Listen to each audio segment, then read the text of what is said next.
Hey all, today we're going to move on to a topic very similar to congruent triangles, and there's no pun intended, but we're going to talk about similar triangles now. So congruent triangles, all the corresponding parts were congruent. An angle that corresponded from one triangle to another was congruent. A side that corresponded from one triangle to another were congruent. Similar triangles are the same shape, but they are not the same size, so one might be bigger than the other.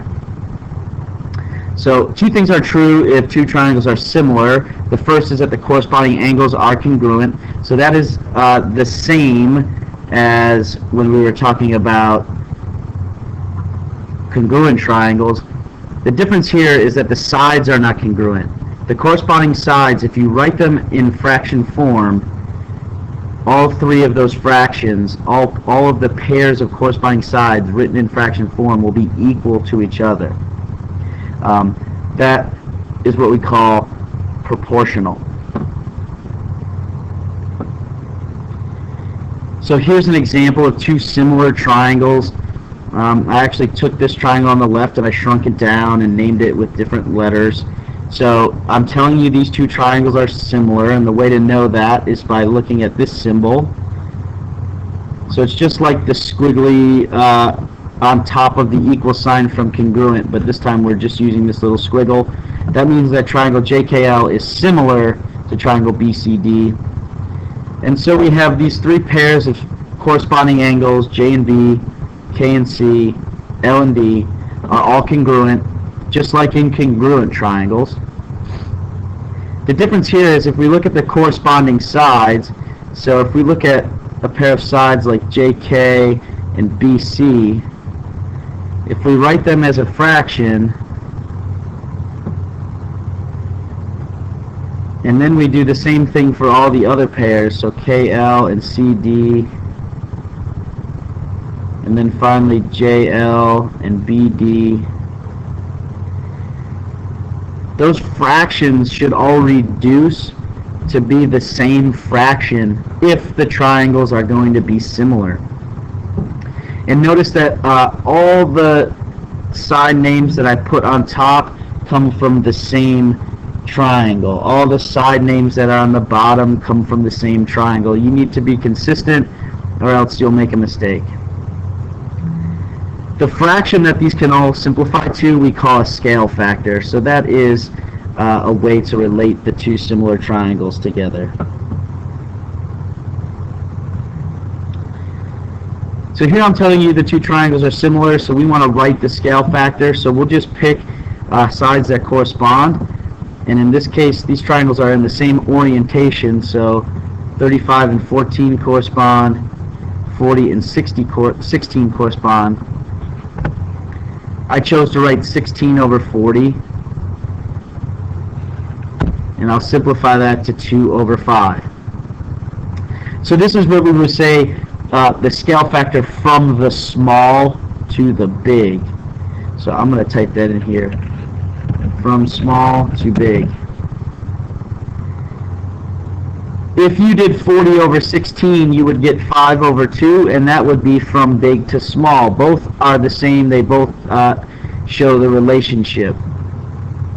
If I have an option, I usually like to put the small number on top. So similarly here, I know that these two are the same, 5 and 5. That means they relate to 25 and 25. I'm going to go from small to big, just because I have that option. Nobody told me to go from big to small. So my scale factor is 1 over 5.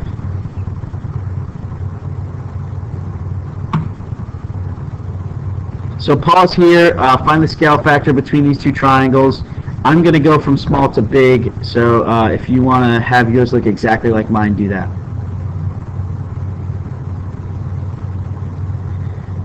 So again, I have an isosceles triangle just like I did in the last one. So my two sides that are 14 correspond to these two sides that are 21. And I can find that my scale factor is 2 over 3. So I could really easily find out this missing side by doing 2 over 3 equals 8 over x. And I could find the length of this missing side. More of that in the future.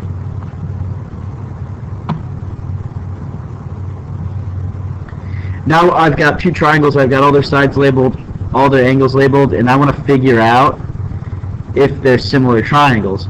So I need to know that all the angles are the same in both triangles, and that if I write the ratios between the corresponding sides, that those will all simplify to be the same fraction. So if I look here, I have one angle in each triangle that's 38, one that's 55, and one that we can't see the measure right away, but they're vertical angles, so we know they're congruent. So far we're good. Now we're going to write the fractions of the corresponding sides. So 39 and 16, 40 and 16, 45 and 18. And I've written them all here. The quickest way, without having to simplify the fractions, if I want to just check here to see that they're all the same, I can just put them into decimal form, and you'll see that this guy up top here is not the same even though it's close. 0.41 is not the same as 0.4 and 0.4, so these are not similar triangles because their ratios of the corresponding sides are not equal.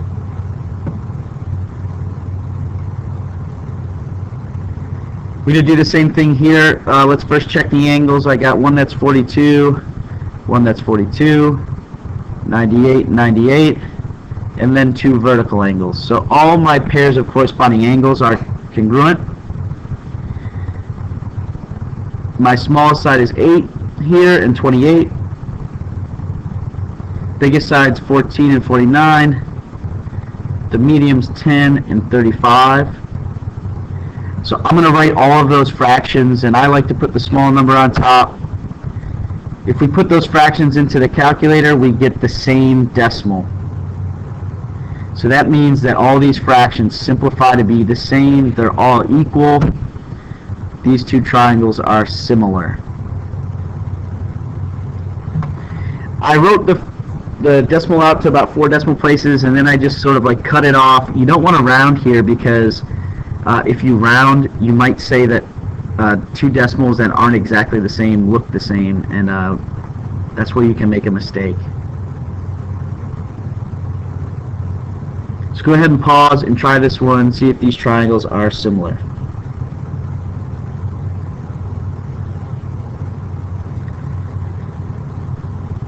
So we'll check the angles, two that are 76, two that are 82, and if these two angles are the same in both, and you subtracted from 180, you would get that H and A were the same. So we'll check the sides.